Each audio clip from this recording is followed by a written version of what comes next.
Hey, it's just me come to y'all again. It was a part that I should have explained in the last video that I didn't. And I'm also starting to feel now that I might have to do it in order for y'all to really get it, what needs to be got. I might have to do it in little short clips like this. So I'm going to go to God and try to praise more and see God on it. I'm speaking the truth, try to pray because I'm fighting to do it. I'm struggling. But anyway, I was talking to y'all about verse 7 in Numbers, chapter 32. Verse 7, I was telling you how verse 7 spoke to me. So just right quick, I want to read verse 5.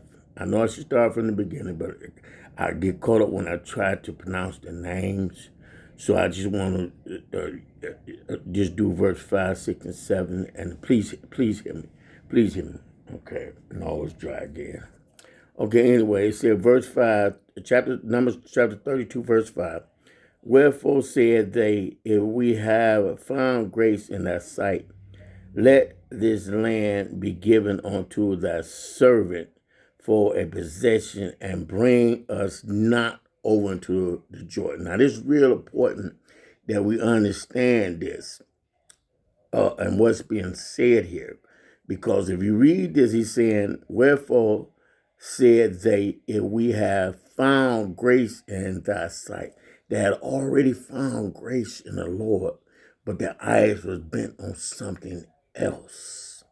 God had already promised them a land flowing with milk and honey. Go to Deuteronomy verse 11 and read that. And other stuff that God has said. He had already promised them that. So it's saying we found grace. They had already found grace, God. God brought them up out of Egypt, fed them while they was in the wilderness, all that. I mean, fed them as they went along the way, ate manna, bread from heaven and all that. And it adds in here, if we have found grace in thy sight. Wow. And then it goes on to say, let this land be given to that servant for a possession. God already said a land that would be given to them for possession. Then here we go. Again, going against God in a way if you just pay attention and read it. And then it says, and bring us not over to Jordan. Now, they don't want to go over to the place that God has said he was given to them for possession. So right there, you're seeing a form of how can I say, disorder, rejection, and all that come into a play. Then you go to verse 6, Moses go to talking. And Moses said unto the children of Gad and to the children of Reuben, shall your brothers go to war, and shall ye sit here? That's real important too. Because here it is, they saying, bring us not over to what was promised to it. Then we get down there and say, Moses asking, should a brother go to war without you? When y'all left up out of Egypt, y'all left up out of Egypt together.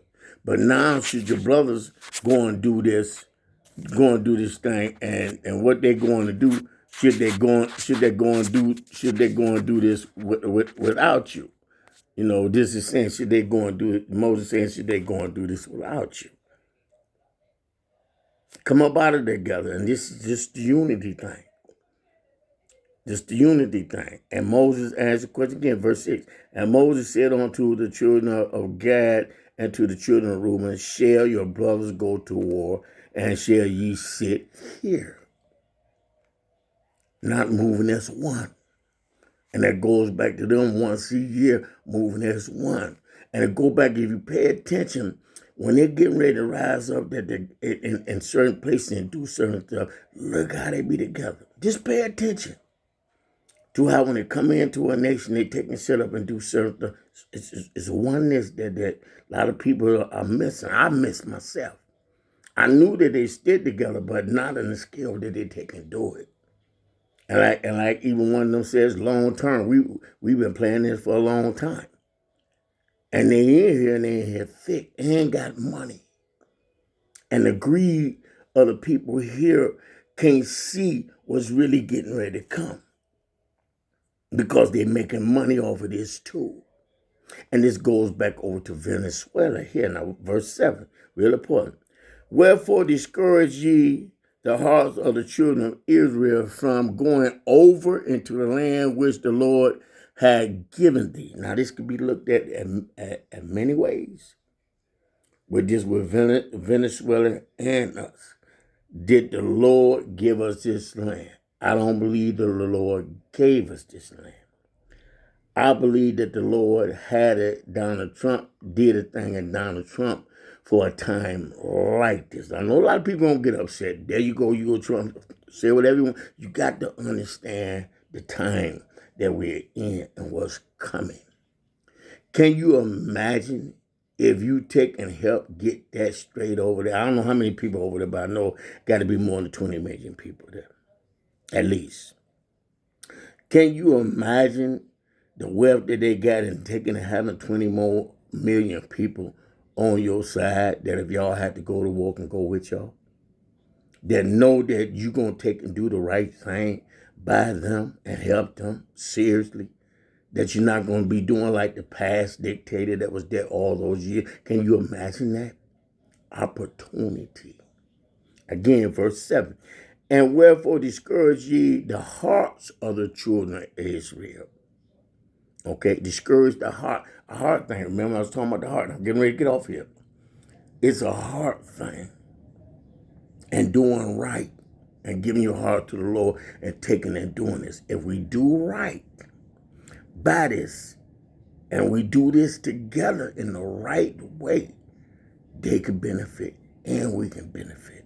Same thing here in this country. We could turn the wrath that's getting ready to come to us. We can avoid it in how can I say in the great magnitude that it's gonna come, because there's some things that's not gonna be stopped. It's gonna happen. Okay? It's going to happen because of the doors that was open because we weren't listening at a particular time. But we can better absorb it. Okay? And could be better be prepared for it. Because we'll be doing what God said. We'll be having God's guidance. And God will have his hand on our heart. Okay? Now, if you go on to read this, you'll find out that Reuben and Gad, you know what I mean, did what was right, and that's the same thing that we need to do. We need to do what was right. But what I didn't point out to y'all, and this is what I'm trying to show. Remember I told you that 23 was Isaac and 32 was Ishmael, and that this verse spoke to me. Do you know that this verse has 23 words exactly in it? 23 words exactly in it. And it says, and wherefore discourage ye the hearts of the children of Israel from going over into the land which the Lord thy God has given thee. Now we there. Will we do right? Or will we discourage the hearts of others by taking and doing wrong? Will we do right? Will we do right? This ends in 23 words. 23 points to Isaac. And I'm going to show y'all sometimes in on that video that I do if the Lord says okay. I'm going to show y'all the 23 and show y'all how this points to Isaac. We know Isaac is a black. Now the chapter is 32. The chapter starts off with a verse of rebellion. Starts off with a verse of rebellion. And it got 39 words in it. Remember I told y'all about 2039? Read this chapter slowly. Go backwards and then start reading Numbers chapter 23. And you will see in here where each time it was something that was trying to come against what God said he was going to do for the children of Israel. Balak tried to get Balaam to curse them different times. And he could not do it. And see, it's a message in that too, with the numbers that run back to things that I've been telling y'all. You have to pay attention to it. And here, the most important part of this verse 7, is heart to me, where you discourage the hearts of the people from hearing and seeing or receiving what the Lord is saying for us to do right now, for him to do right now, President Donald Trump, for us to do right now.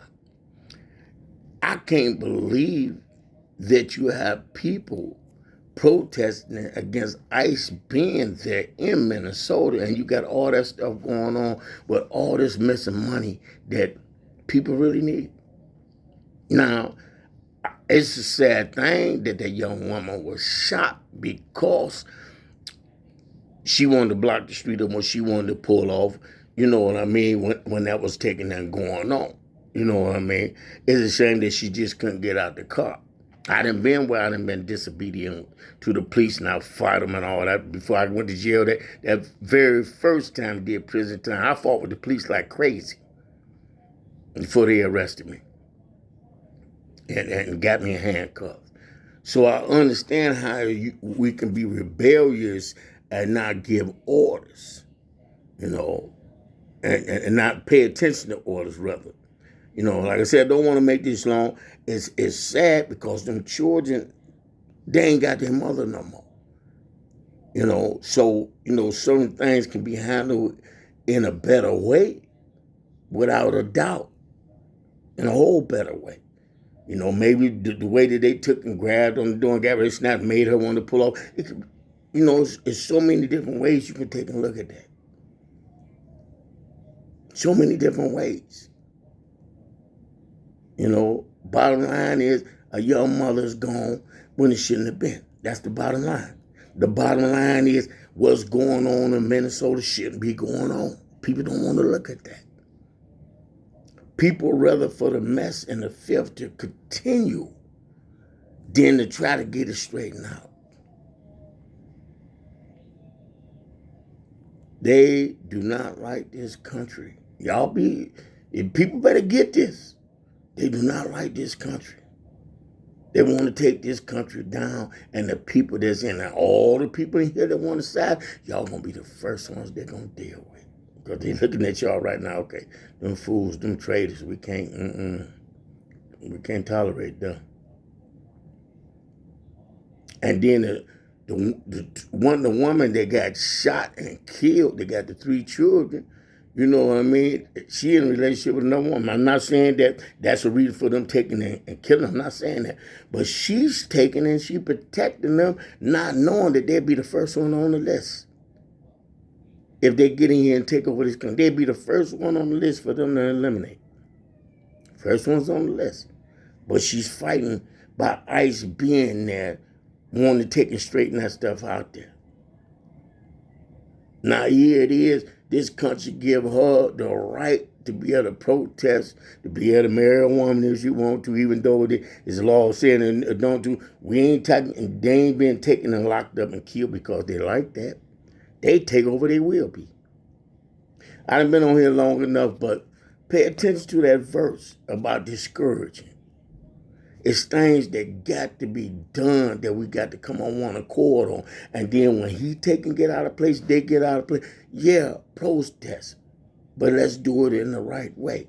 And another way to protest is to open up our hearts to God. Say, hey, Lord, you know, he already out of whack. We know this you're using for something, but can you straighten this out? And Lord already told me what was going to happen if they got out of hand and didn't listen.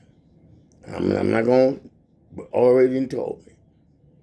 You know, I gave y'all the message about my brother being diagnosed on the same day that they took and buried his brother, 8/15/2020.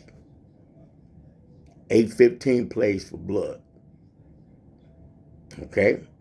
And I gave y'all many messages about that number, that particular number, especially with that happened in New York that time.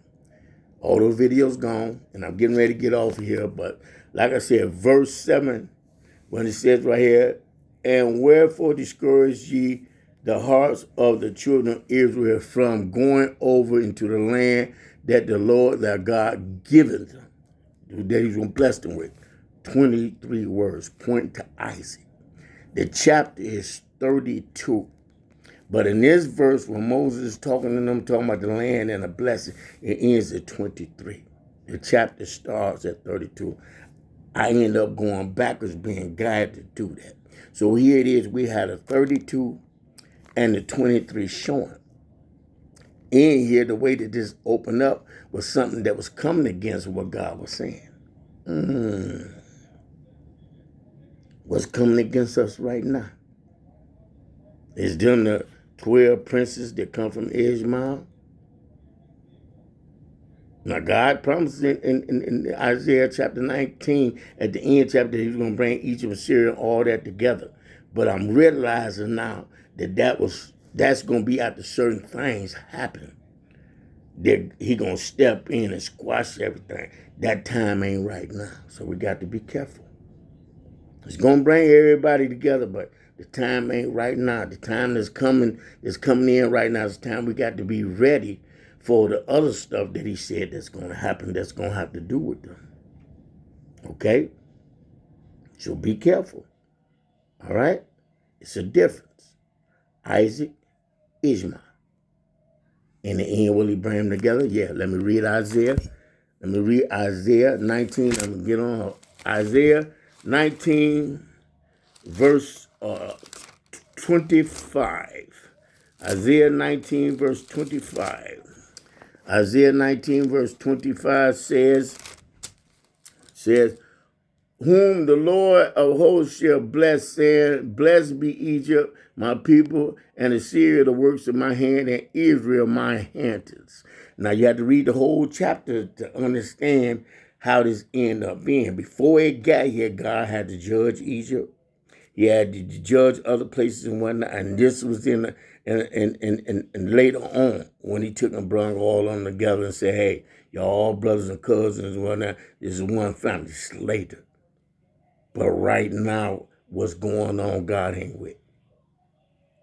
Okay? So judgment is going to come from out of this, but we can be prepared. Been on here too long. Pay attention, y'all. 23 words in that verse. That points to Isaac. 32 points to Ishmael. Right now, Ishmael is out to conquer, to do his thing. So be aware.